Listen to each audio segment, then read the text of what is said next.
107.8 FM.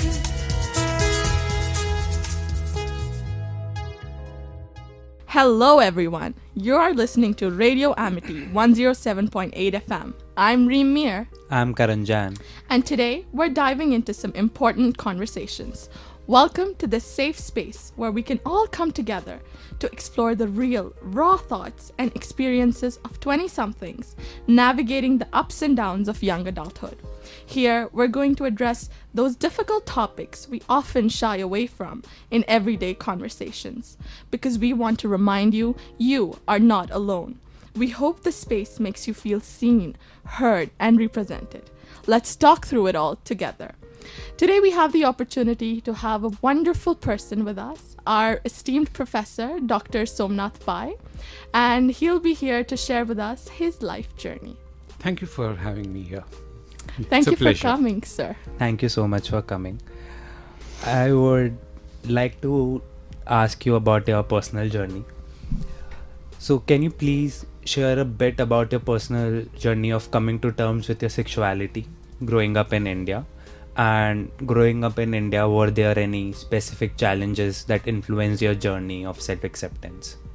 Yeah, so of course, I think in this space of sexuality, I think every individual has his own path or journey that he charts through his life growing up. Especially in a country like India, where at my time when we were growing up, we had very little resources to bank upon. Okay, if we wanted to know anything about our sexuality or what was happening with us or what were we feeling and all that.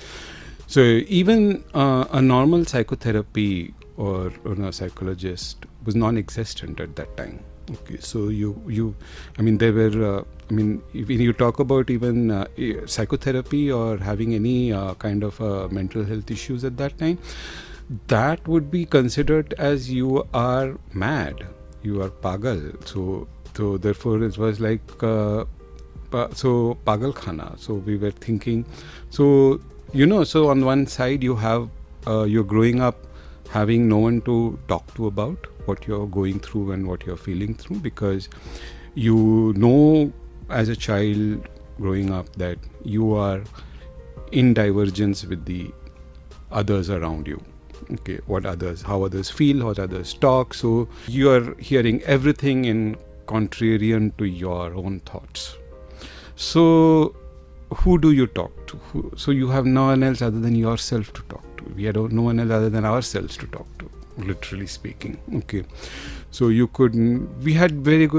made very good friends all through, right, school and college, etc. So who are still behind me even today.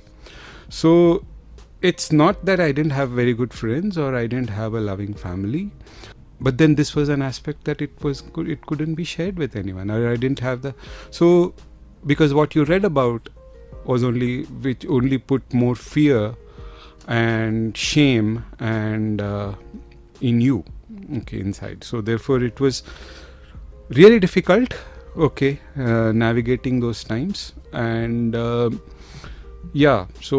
but what helped, I should say, okay, to go through was my reading habits. So I used to devour books a lot. And one more thing that I tried to do, because I had a good reading habit, was to search every library that I could find around. Okay, be it my school library, college library, public libraries. Okay, the rental public libraries, or there were so many options of libraries at that time which I don't think exist anymore.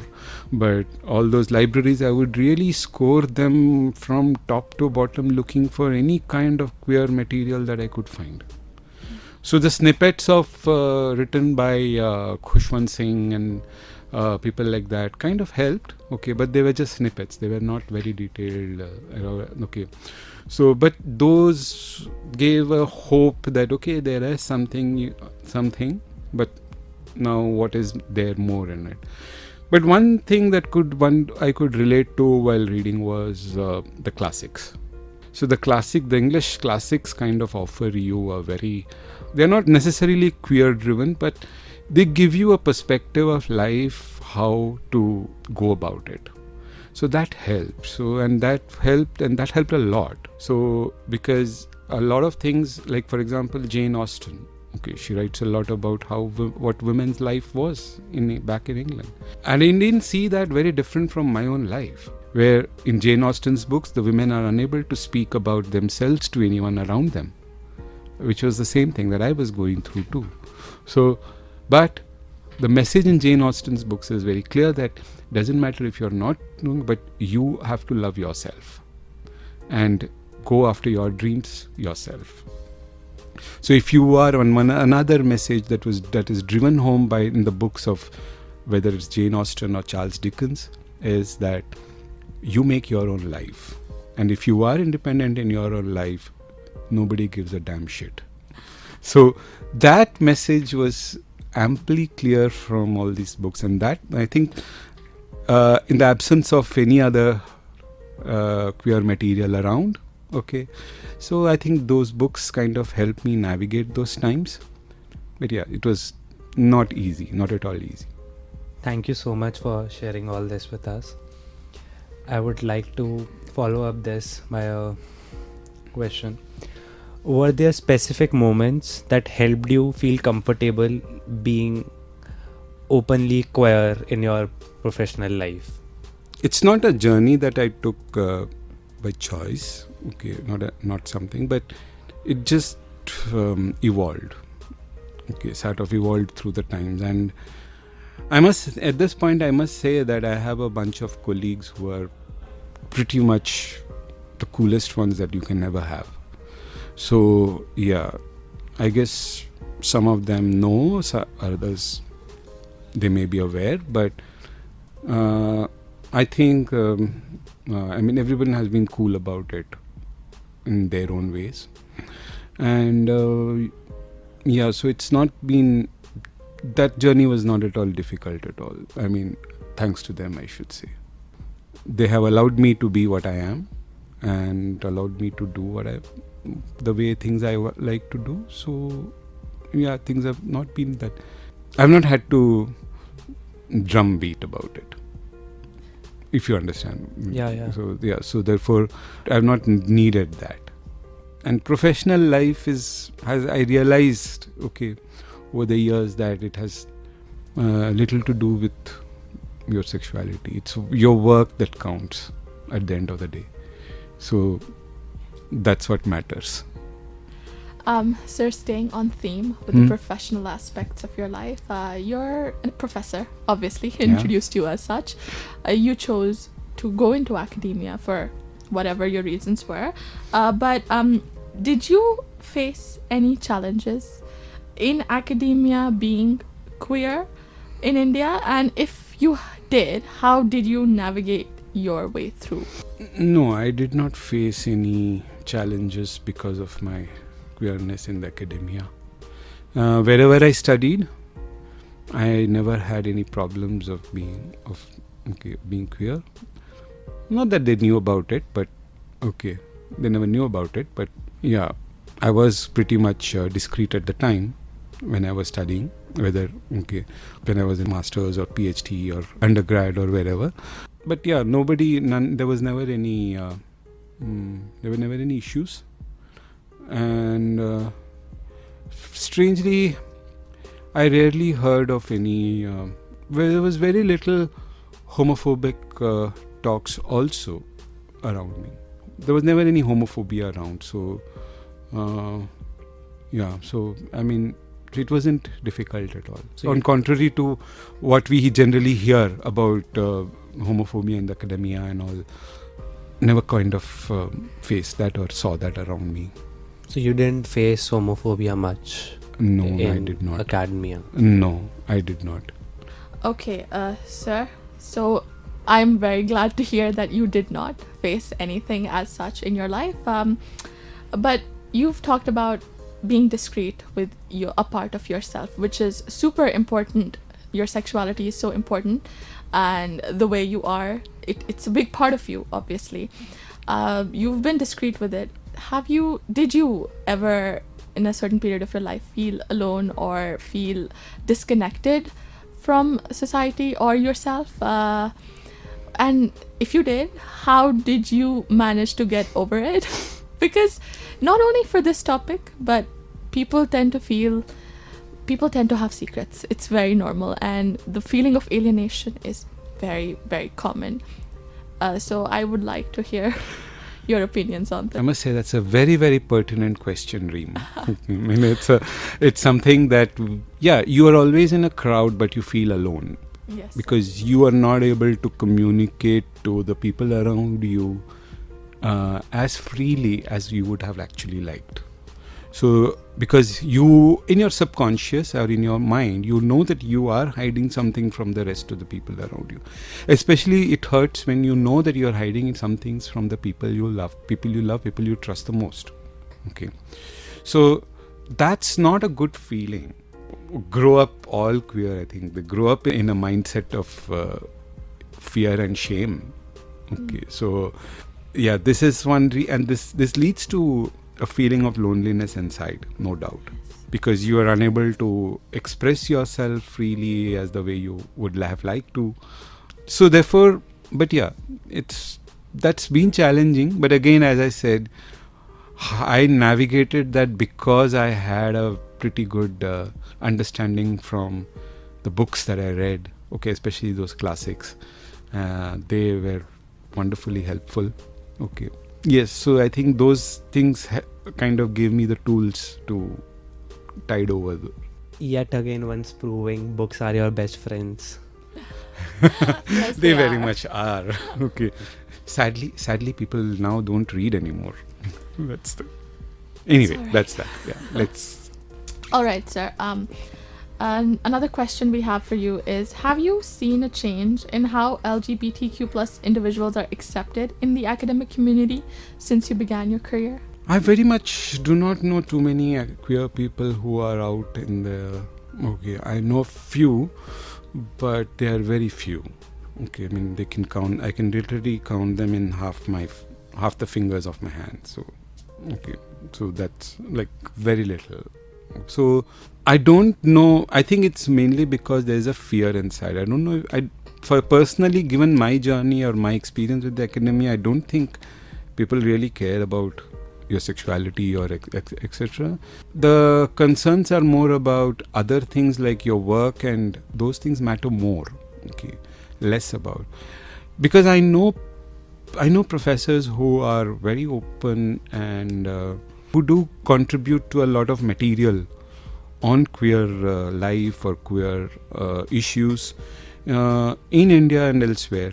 Okay, in the communities, they work with the communities also, and they are producing a lot of material from an Indian perspective, and whether they are in IGNOU or in DU, okay, employed. So I think they are pretty much, because you see now academic departments across many universities are including queer studies as part of their gender studies department. Mm-hmm. So therefore there is a change coming into the academia, albeit it might be a slow one. Yeah, so I think it is there. And a year ago I too co-authored a book on how academia deals with queer issues. Wow. Yes. Wow, that's So impressive. yeah, so therefore there is a lot of things coming from the academia. Last year only the book was published. What's the book name? We would really like to know. Little bit a long name. LGBTQ plus inclusive curriculum in higher education, issues and challenges. So it was published with one of my collaborators from University of Münster in Germany, Dr. Yashwant Naik. That's lovely, sir, So- to see you work not Yeah. only in your impressive field of research, but as well as supporting your community and, playing your part in letting people know that they're not alone. It's amazing, sir. Yeah, thank you. So that's how we kind of make inroads into a system, okay, slowly. I would like to ask you, What do you think about the importance of representation for LGBTQI plus community in these educational system in institution? And how do you think it influence your approach to teaching and mentoring young students in India, in Indian colleges? Well, I must say that the Indian educational system does have a long way to go for being inclusive as a whole. Okay, because most teachers who come into this profession in India are either unaware or they are ill-trained to deal with gender and queer issues. Okay, so you may be aware that even women's issues are not really properly dealt with by the academia. So leave alone the queer issues. So yeah, so it's very important that we have more inclusivity, more training, okay, in the academia. I think that's pretty much important. And those, I think people who are already queer and who are in the academia must probably reach out more to make a difference to the younger generation. Okay, sir, keeping on theme with this, I would like to ask you how students could be better allies to the LGBTQ plus peers or faculty, especially in a country where acceptance is still evolving. This would be a little bit difficult to answer because you're asking me to talk for the students. Like in general, how do you think people can be better allies? And I think just people can be better allies by allowing people to be themselves first of all, without judging them or without being prejudiced. Okay, so people being more accommodative. Okay, about like just to give you an example, like even queer folk do face a lot of challenges, no doubt, but even women too face a lot of challenges, for example. But I don't see women also being supported in that way in the academia, the way they should be. So we have had girl students in the past, okay, who have had to literally fight with their families to just come to class. So we are dealing with a lot of challenges on gender front in the academia. So I think understanding the problems that of course everybody doesn't face those, but there are people who still face it, even in a city like Delhi. Okay, we think that, okay, so therefore we need to be more empathetic to the people around us. So I think a little more empathy will go a long way in helping people from the marginalized people. How do you think societal attitudes towards LGBTQ plus individuals in India have changed since the decriminalization of Section 377? Like, have you observed any changes? And what do you think about the difference in acceptance for queer individuals between different institutions in India? Well, 377, the reading down of 377 was indeed a very much a landmark judgment in 2018, and which did lead to something. Okay, there are two things you asked for at the societal level, at institutional level, and at an individual level, right? Mm-hmm. Well, at the societal level, was a change that I see that the reading down of 377 has done is that it has only given birth and rise to the pink economy. So there is a lot of pink washing that is being done by various institutions and corporates. So you can see a lot of rainbow flagging of their logos, and especially during Pride Month. During the Pride Month, exactly. Yeah. So there's a lot of pink washing that is going on. So the pink, everyone knows that most of the queer individuals have expendable income. Okay, so therefore the corporates only have one target of profiteering. So therefore, when there's a community that has an expendable income, so they are going to pander to that community, and that is what we are seeing. That's what happened in the West when the acceptance began to grow there. And we see the same thing happening in India after 377. But in reality, that whether that I don't know if that really helps at the grassroots levels, because at the individual level, the fight is still in the mind. The fight still remains in the mind. The problems still remain in the mind, because people have still to overcome the same fear, shame, prejudices, etc. that were existence decades before 377 and still after that. Because the legal system has not kept in step with the reading down of the 377. So in the absence of the legal framework, there is very little recourse a queer individual can take should the queer individual face any kind of discrimination or even aggressiveness. Okay. So therefore, so we need those frameworks to be in place, and the changes at the individual level will happen only in individual homes when more and more people talk about it around themselves and be the change that you want to see in the others. Excellently put, sir. Be the change you wish to see in others. Amazing advice. Since you have mentioned that you have been an avid reader, so what are some books or materials that you would like to suggest to queer individuals that can really help them in their queer acceptance journey? Well, I think there are several books which have been written in the recent couple of decades about acceptance and how to. So one book that stands out as a self-help guide would be The Velvet Rage by Alan Downs. Okay, I don't know if you are aware of it. Yes, I've heard of it, sir. I'm aware. Yeah. So that's one book that would be the first step to a self-help book that one would read.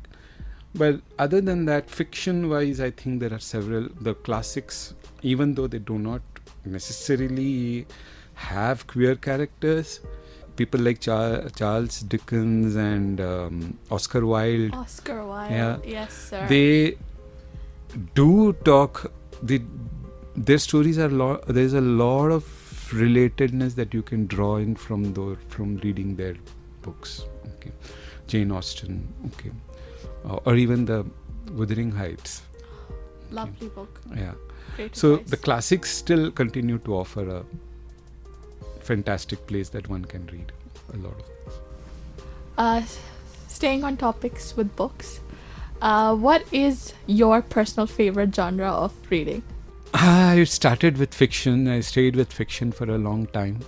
Okay, so I rarely read non-fiction, and it's only last decade or so that I started reading non-fiction. So if you ask me what's my favorite genre, well, hard to say, but I do like. I'm very moody, I realize. So depending on the moods, I might like Jane Austen one day or any of the classics, but on another day I don't want to even see them. Yeah. I might be in the mood for something as, should I call it trashy? No, as as Sidney Sheldon or something like that. Oof, okay. But yeah, I like books that are intense. Right. Okay, so I don't like I get very bored. People suggested Chetan Bhagat to me, and I read one book and I was like, no, this is not for me. Okay. Not every book is for everyone. We need to find what suits Again, us best. Arundhati Roy's first book was very intense, but her later writings were, I didn't find. I couldn't relate to them. I didn't even finish them. So, couldn't even finish them.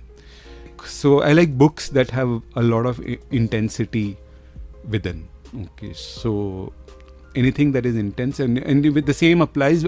I realized the same applied with non-fiction also when I started reading non-fiction. So any non-fiction book that was not intense wouldn't capture my attention. But some books, non-fiction, that I found really wonderful were like *Sapiens*, and a very old book that is *Origin of the Species* by Charles Dickens.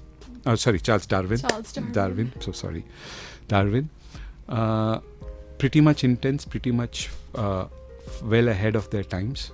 Okay, and so these are Bill Bryson's theory of history of everything, brief history of everything. Yes, wonderful book. Wonderful book. So so these are the kind of things that I like reading.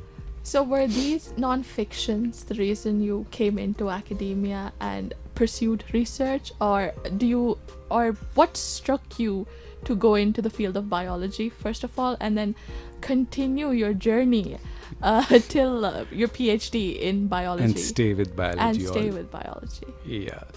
Well, I was not good at maths. I didn't score very well at all in maths. So in school, so maths. Therefore, obviously, then physics went out of question. Of course, it has a lot of math in it. Chem was an option, but Chem also has some math in it. But Chem was indeed an option. But I was good at biology in school, so I was good at it.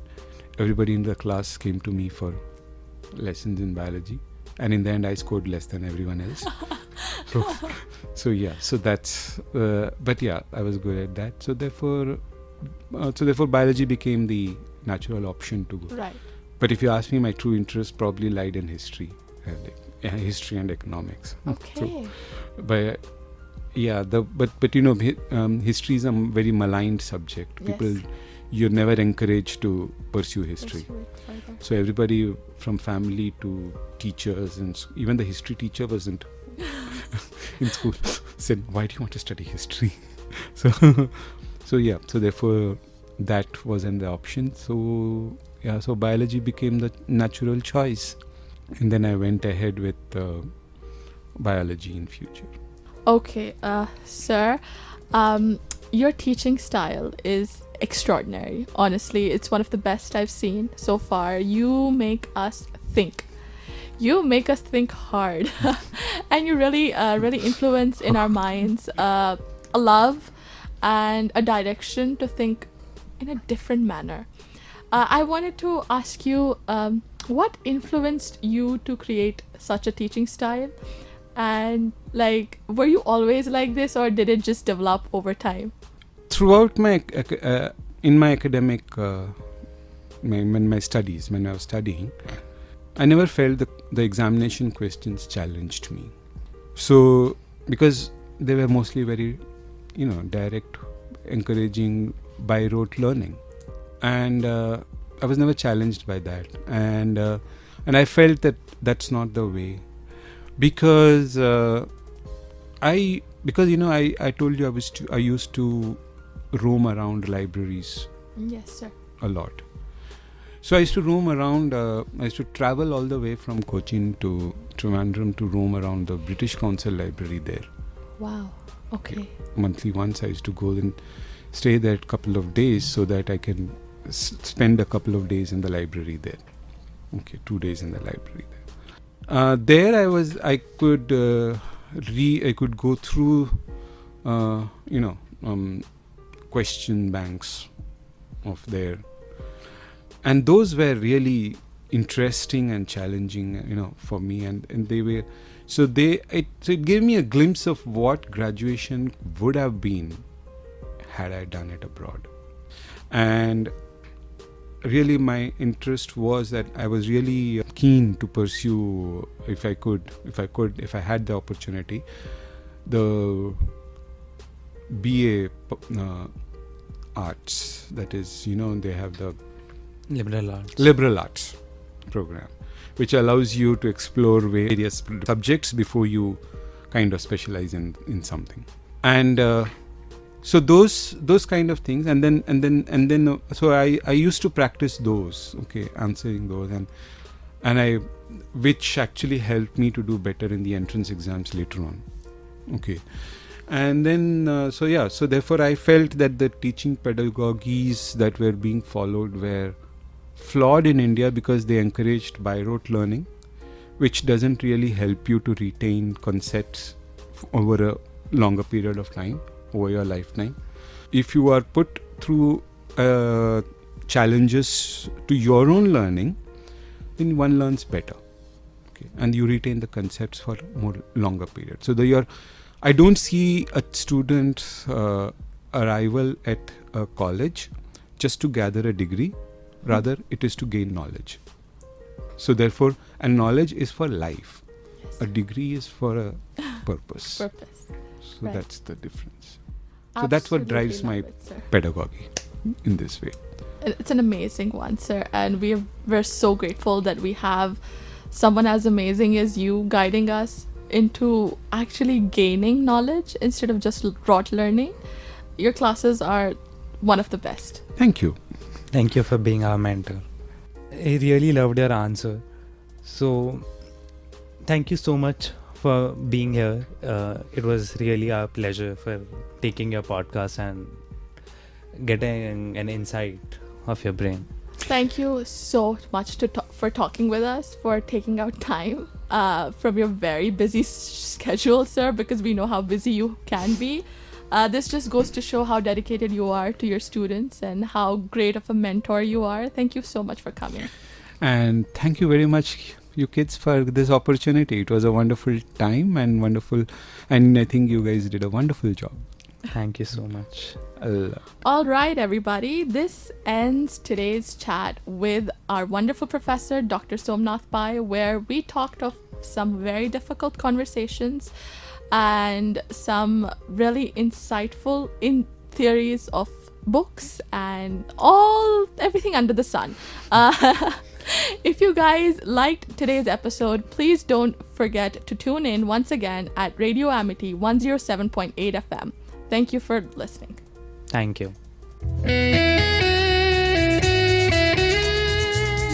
खुशियों के नए तराने, खामोशियों के बादल हटाने, सोए सपनों में पंख लगाने, लाइफ में आशाएं जगाने, उड़ान है उमंगों की, रेडियो एमिटी 107.8 FM.